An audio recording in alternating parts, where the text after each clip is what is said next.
Импозантен споменик за 6 милиони убиени евреи од нацистите се протега на големото плато во централен Берлин. Изграден е пред 10 години, но и тогаш среде значителна контроверса. На 200 метри од него, зад овие дрвја се наоѓа бункерот од каде Адолф Хитлер ги координира воените активности каде се верува дека се самоубил. Денес нема ништо под овој паркинг, но за посетителите како Тина од Британија останале лекции. Дури и денес во нашата држава се појавуваат екстремистички групи. Ако обичните граѓани ништо не сторат, историјата може да се повтори.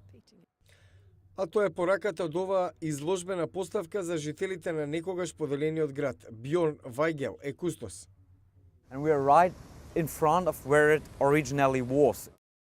Тоа било пред 70 години, но во други делови од светот, па дури во некои делови од на Европа, ова е секојдневие. Оваа тема не им е непозната на европејците кои што се во посета на Берлин и знаат дека мај 1945 не значел и крај со проблемите на континентот. За нас, пољаците, тоа значеше крај на уништувањето на нашата земја, но ние бевме под контрола на советите. И тоа не беше многу добро по нас, но сепак славиме. Не знам како би било ако не завршеше така. Можеби ќе имаше друг свет овде во Германија, Франција и цела Европа. За германците и за мене е ден кој што нема да биде заборавен. Не смее да биде заборавен. Герт Апензелер е член на уредувачкото тело на берлинскиот весник Таге Шпигел и поранешен публицист. Тој е загрижен што сојузништва што ја обидуваат Германија се менуваат и Русија станува наметлива, додека новата генерација германци мирот го зема здраво за готово. Мнозинството германци не мислат на фактот дека слободата постојано е во опасност.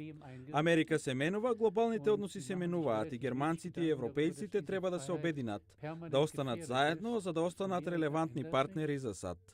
Новата американска амбасада во Берлин се чини дека го подвлекува партнерството. Сместена кај Брандебуршката порта, еден од националните символи на Германија и некогашен символ на поделбата меѓу Истокот и Западот.